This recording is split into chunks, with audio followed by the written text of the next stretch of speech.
Welcome to another episode of the Ready FireAim Podcast. Today we're joined with our friend John Fontenot. He's the co-founder and chief product officer of Path to Product. John, welcome. Thanks for spending some time with us. Yeah, thanks for having me. Glad to be here. Absolutely. And just for our audience, I wanted to get a little bit kind of background. What led you to, found this Path to Product, and kind of, what got you started? Yeah, so a lot of people in product management kind of have historically fallen into it. I think if you looked over, before 5 years ago, that's how most people got into the profession. I was kind of weird where, 2016, 2017, I was doing software partnerships for Intel and working with a lot of product people across software companies around the world, and kind of vicariously fell in love with what they did and said, okay, I love software partnerships, but I actually want to get into product management. And it took me probably 2 years of applying blindly, trying to get advice. And finally, some recruiter had pity on me and said, look, John, you're doing things wrong. You're trying to switch industries. You're going from a hardware company to trying to go into software. You're trying to switch from partnerships into product, and you can't do both at the same time. It's just not realistic. So it gave me some advice, and I was able to get into a SaaS company and get some mentorship and do some sales while I was there, just to kind of get my foot in the door of the right company, and then made an internal pivot into product. And about a week after I actually changed over to product management from that internal transfer, I had recruiters hitting my inbox and LinkedIn saying, hey, we think you'd be a good fit for this job. And I'm scratching my head saying, over the last 2 years, I've been working on my MBA, I've been building side products, and I've been getting all this experience doing certifications and classes. Like, I know I'm ready, but how am I more qualified today than I was a month ago when I was sending out these applications and getting rejected? And so that led me, with my product mindset, to start thinking, there's got to be a problem here that we can solve. And so it led me to this big research effort around why aspiring PMs aren't getting their shot. And it really just came down to experience. So it kind of formulated this hypothesis of, well, if we could figure out what are the common threads across product management, regardless of geography, industry, or role, and then we can take those common threads and we could put it into a teachable curriculum in a way that helps the students get hands-on experience. If we can make that resonate with hiring managers, then we can solve a real problem in the market. Yeah, it's an interesting problem, right? In almost every industry is, we as business owners, we want to hire people with experience, but how do you get experience if you can't get the job to begin with? So sounds Exactly. like a really good solution. And especially in project management, where that bridging that gap between the client and the company, keeping the company's, core values and processes top of mind, but doing the right thing for the client at the same time, it's critical. Yeah, and it's an interesting beast to tackle too, right? Because you mentioned project management, and you can go to school for it now. You can get your PMP. There's marketing degrees to get into marketing. You can go do sales classes. So that there's usually paths that are function specific. But for product management, there might be like 2 or 3 universities that actually have a program around it. And there's tons of certification bodies, but most hiring managers that are directors or VP of products, they don't care about certifications, right? Because it's not the hands-on experience that you need to learn all the different variables that go into being a product manager and learning the right processes. So like, it's still very nascent in terms of like going from how do we set people up for success to get academically trained, get internships, or get some other form of experience like Path to Product, and then be able to make that seamless transition into the workforce. So there's probably a lot of people in the audience, and I think I would count myself as one of them, that maybe we don't really know the difference between what product Mm. management is versus project management. Yeah, it's a great question. So I've done a little bit of both. I've never been a full-time project manager, but I think in various aspects where I was working for kind of this outsourcing firm and building programs for them and managing projects and programs. The way I would kind of crystallize it, and it's maybe debatable, which is fine, is that projects usually have like a defined scope with a start and end time.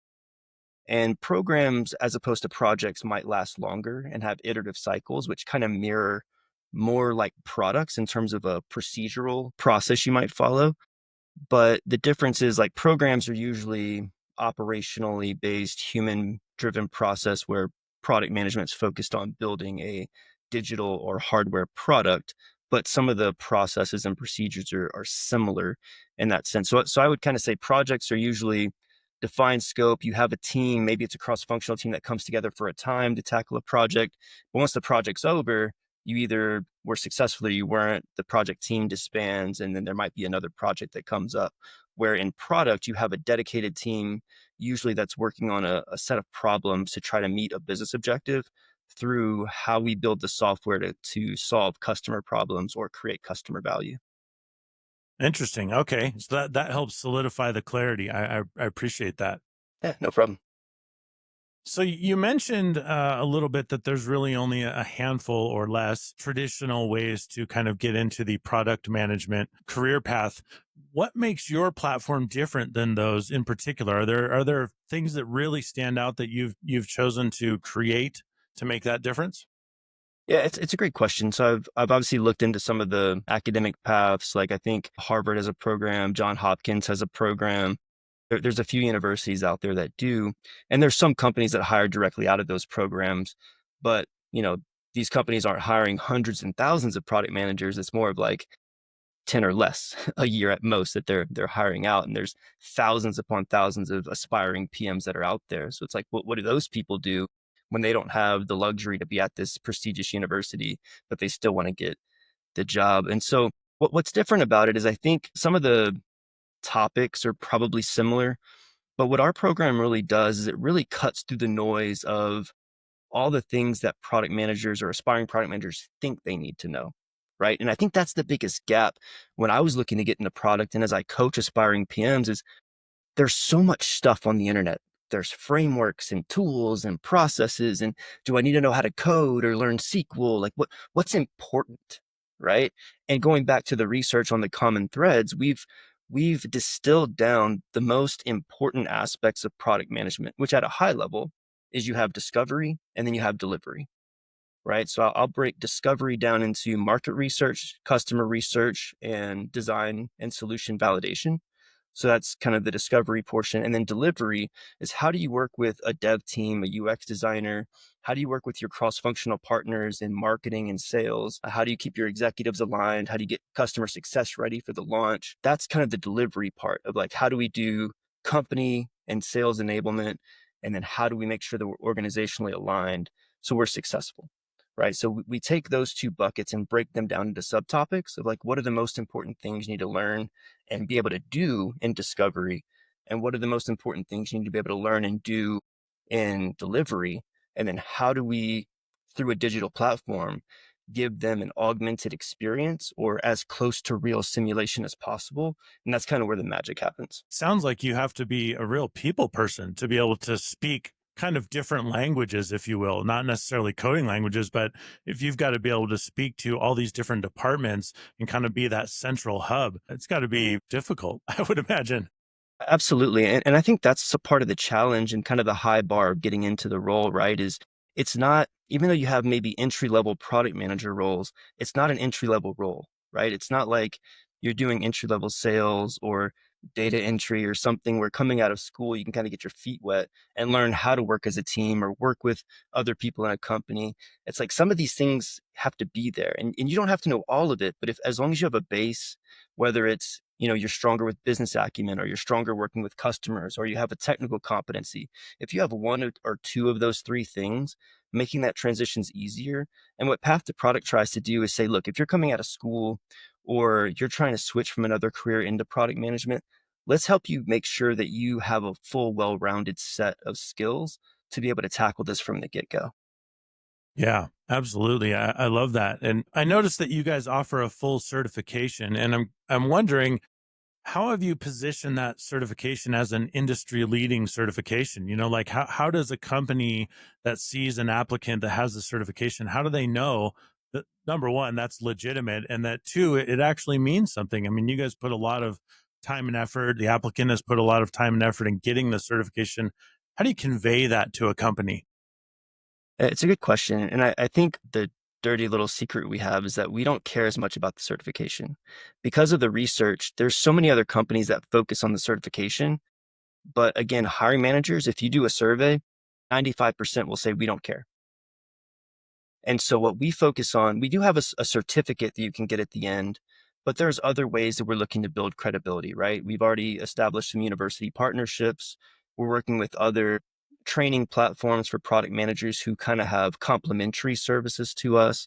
So there's kind of industry partnerships and relationships that we're working through to build that credibility, bringing on other product leaders from big brand companies or who have strong reputations in the field to be kind of mentors or help lead some of the live cohorts that we have.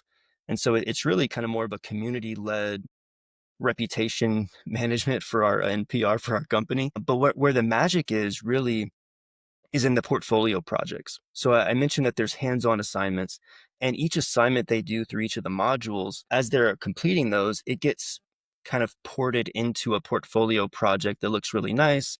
They could show it off. It's optimized for SEO. So if somebody's searching their name, it pops up and they can see what their work is and their experience. And really, that's the piece in their portfolio, what they put on their LinkedIn. There's a whole bunch of like hacky career things that we help our students learn how to do to get more clicks on LinkedIn, to get more application views, to really show the experience that they have in ways that may be non-traditional, but helps them get their shot. Okay, so it is more about like showing companies I have the experience you need, not the degree or the certification or anything like that. Yeah, that's Exactly. in my hiring years, I've often said I'll take someone with experience over someone with a degree, you know, 99 times out of 100 because they can just plug and play for the most part. Yep, absolutely. And you're not alone. I mean, I think like in all my research, and I think most hiring managers would say this, and especially on the recruiting side, right? I'll give you an analogy. Back 20, 30 years ago, I don't, not great with timelines, but the expression was nobody gets fired for hiring IBM or buying IBM. I think now it's like no one gets fired for hiring Salesforce. Both of those products probably aren't the best products, but they're the industry leaders and they're the safe choice. And that's what experience is in a hiring decision. It's the safe choice. But what people don't tell you is that somebody had to give them their first shot. And what's actually validating that they were good for the 5, 10 years that they were doing the job, right? How many leaders that there actually hold performance accountable in a day to day? And I've seen this play out so many times where you have kind of subpar performance, but now you have 5 years of experience, so you're getting a senior level role. So at some point, eventually stuff hits the fan and you get let go because somebody has the guts to tell you aren't doing very good. But we have tons of that across the industry. So it's like, how do we actually put the proof in the pudding and show that this person has the skills? And so there's kind of a long-term vision around not just aspiring PMs, but how do existing PMs show through some type of portfolio that that they are at the top of their game, right? And it's not just the logo on their resume getting them the job or the years of experience getting them the job. Because this is what's going to happen, right? We have Gen AI taking over everything. It's the most impactful thing since software ate the world, so to speak. And a lot of companies are saying, oh man, how can I cut cost? Can I have a single person do product management, research, design? And yes, they have tools to make them more efficient now, but because now they're so spread thin, the work is going to stay surface level. Hiring is going to decrease because we think Gen AI can do everything for us. We could automate away everything. And once there's a realization that we've automated all the entry level stuff, so to speak, and now we just have these super experienced people, now we have a talent gap where these super experienced product managers are starting their own companies, or they're becoming course creators or content creators or podcasters or consultants. And now what do we do? All the experienced PMs are retired, not here with us anymore, or they're doing other things. What do we do now? And there needs to be a solution industry wide that's training that next generation of product managers so we don't have to start from scratch. You bring up a good point with AI. I mean, what a time to be alive, right? I mean, AI is Absolutely. potentially the most impactful change in human history, potentially, and we're here to witness it. But how do you incorporate AI into your kind of platform?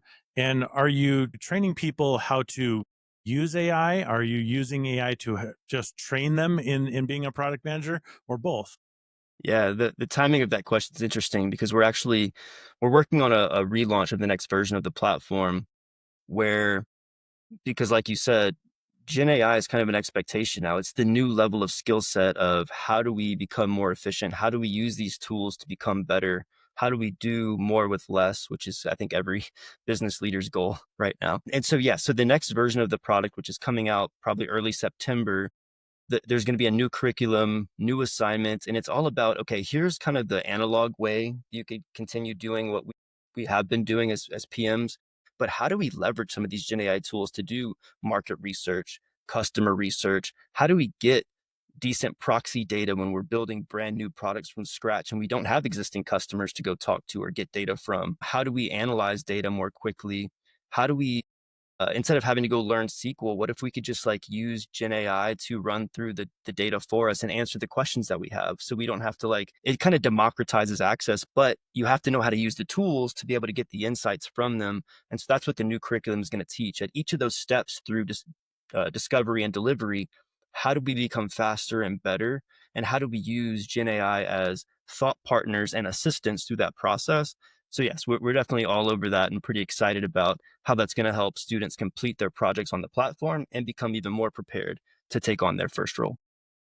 Yeah, it's going to be an interesting thing. It seems like AI evolves every 5 minutes. There's something new that has come out in some AI model.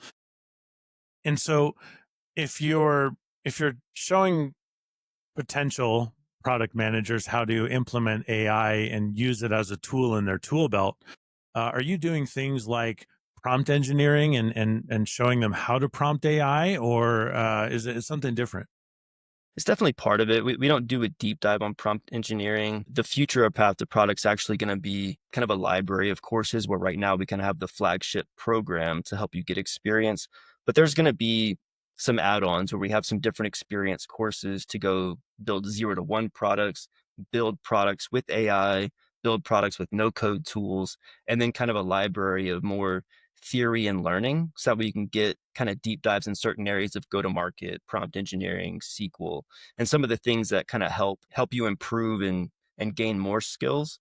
But yeah, that's all stuff that we're thinking through. But for the flagship program, there will be some prompt engineering around how do you ask good questions of the AI to get really good answers back, and how do you kind of work with the AI back and forth to kind of optimize and maximize the potential of what that tool can do for you. Yeah, and what a tool it is. And by the time you launch in September, things will have changed. And so I'm sure that what we're talking about now may be a little bit different, but that's kind For of the sure. beauty of it at the same time, right? Is that it can adapt and change very rapidly. Absolutely. And the benefit of being kind of a non-academic institution for now, who knows what the future holds. But in academia, curriculum cycles are 3 to 5 years, if not more. And we could iterate a lot faster. So we'll always be ahead of what that very expensive degree program would be. So you might be 3 months behind, 6 months behind, but you're going to be pretty close to up to date with where the rest of the market is. And how do you do that? Like, you're talking about this release coming out in September. Are you concerned about it being perfect when you launch it? Or is it more like, here's the vision, let's get it out there and then we'll adapt as we go? Definitely the latter. I think with any product, whether it's strictly software, if it's a hybrid between this kind of like learning content with the software experience that's kind of powering it, nothing's going to be perfect, and it's going to need to be iterated. And what's good about it is there's like a cohort of individuals who have either been through previous versions of the program and are graduates, or they're industry leaders who I'm connected with who kind of give feedback as I go, whether it's writing books or building curriculum. I'm always trying to get that iterative feedback as I'm producing versus kind of that old waterfall method where you build the whole thing over a course of a year, you ship it and pray that it works, right? We can be a lot more iterative today. And then be upset when people find holes in it, right? Exactly. We got to Yeah. patch this. Yeah. What if you're comfortable sharing it, what are some of the biggest challenges you've faced and like maybe some pitfalls that you've stepped in that other people could learn from? Yeah, absolutely. I think when you have what you think is a great idea in terms of building a product and building a business, there's a lot of optimism. Obviously, if you're going to be an entrepreneur, you have to be optimistic. But I think being humble enough to identify like what your assumptions are And even if you've done research, like these are things that we should watch out for so you could test against them, measure them, because you don't want to get caught in this loop where like you're testing forever, right? You have to ship at some point. And so like practically the biggest challenge for us has been getting students to complete the program. And it's a double-edged sword because you want to make it to where they can complete the program, but you can't water it down so much that you take away the rigor of that highly simulated experience, because product management is not easy and there's a lot of things you have to do to be able to do it well. And so striking that balance of making it easy enough to complete, but difficult enough to give them the right level of experience and understanding of, is this even the right path for me? That's been kind of the biggest hurdle for us. But I think going back to the Gen AI part, I think there's some really exciting things that Gen AI can do to help remove some of the points of friction that we've seen as the biggest points and help the students complete their projects at a higher rate. So we're pretty excited about that. How did you overcome that? How did you figure out that these were some of the pitfalls, and then how did you overcome them? Like, what was the methodology behind getting around that? Yeah, so eating my own dog food on the process of building products, right? Is Okay. there's not only the upfront research, but the feedback loop that you're getting as people go through it. So there's data instrumentation that you can put into your product to see how far are people getting, when are they falling off, following up to get feedback, building in automated feedback loops into the product where they can give feedback as they're going.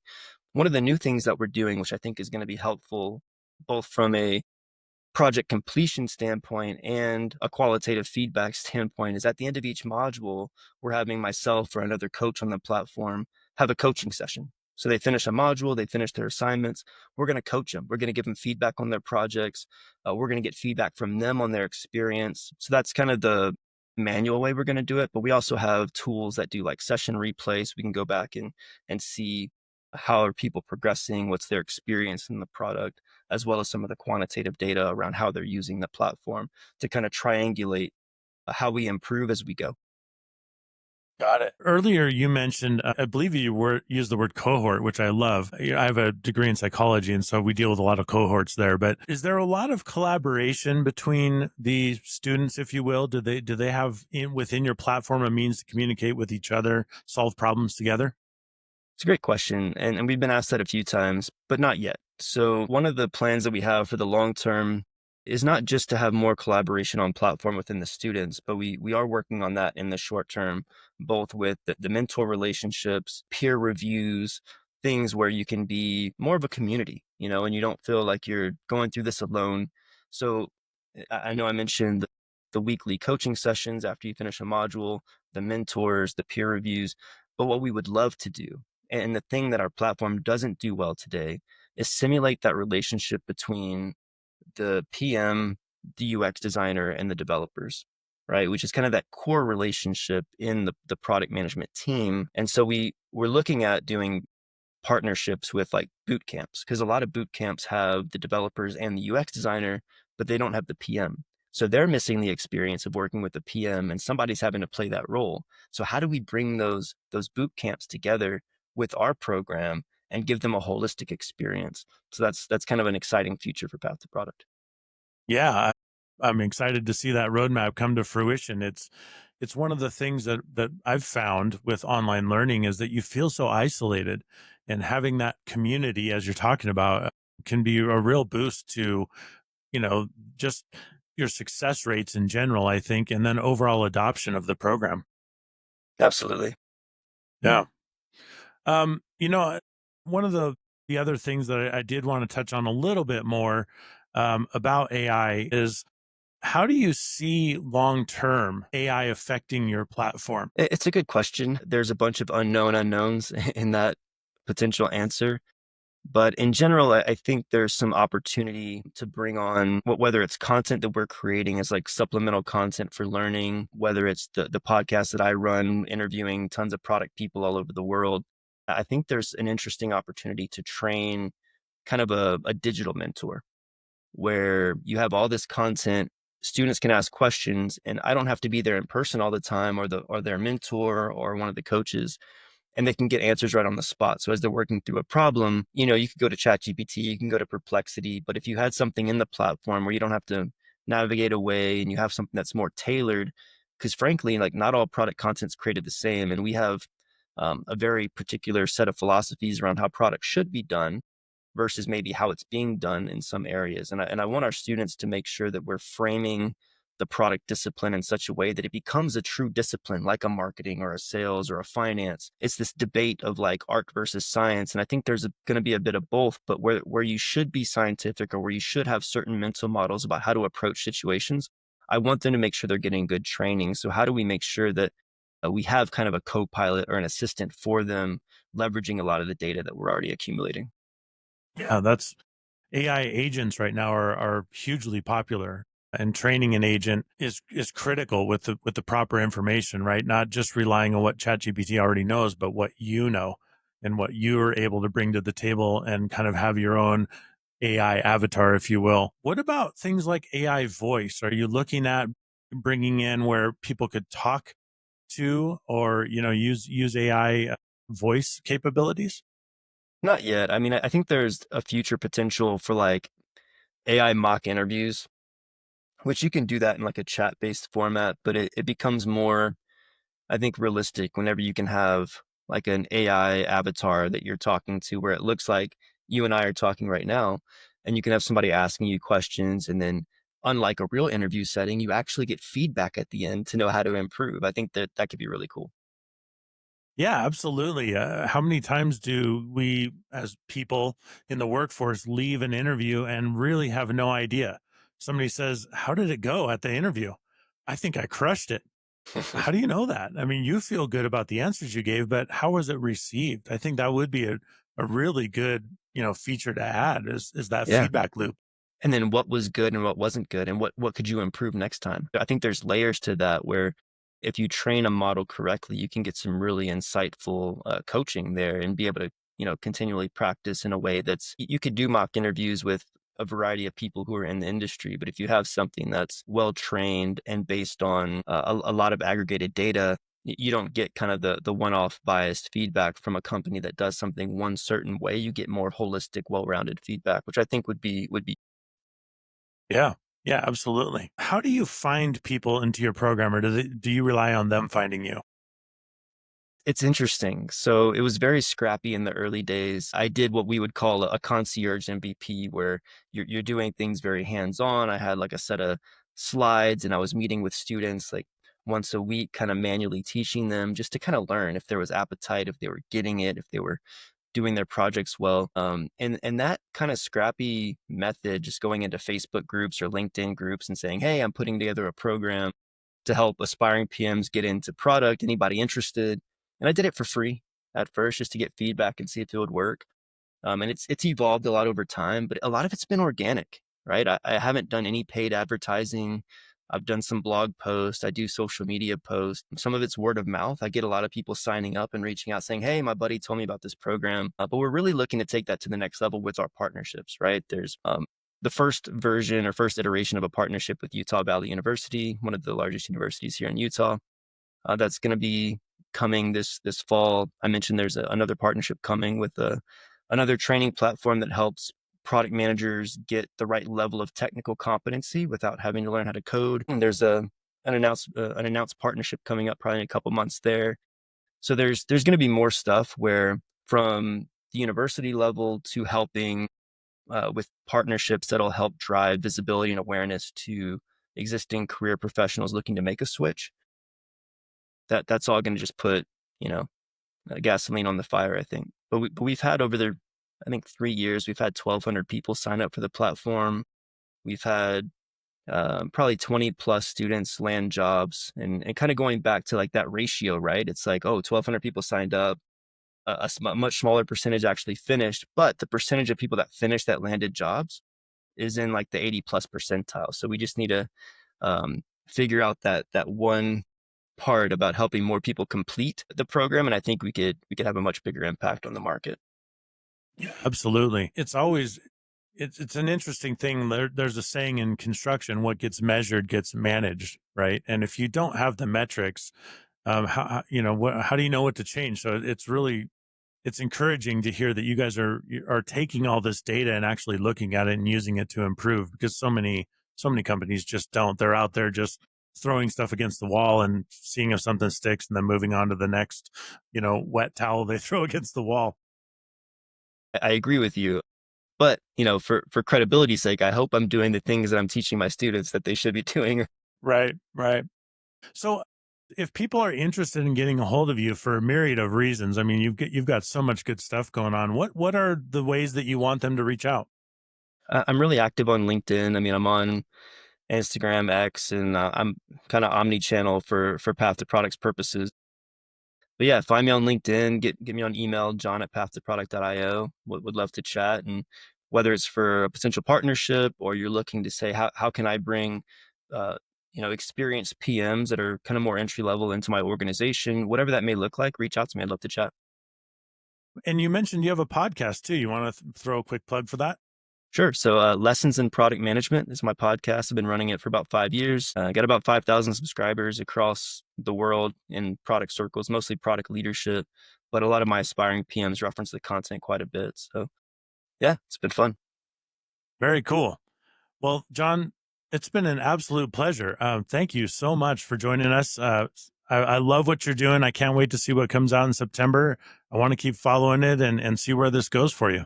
Thanks, Seth. No, I appreciate it. I'll definitely keep you posted and I'll share links whenever everything's out and ready. Sounds good. Thank you so much. And for those of you out there, thanks for watching. This has been the Ready FireAim Podcast hosted by the NXC Podcast Network.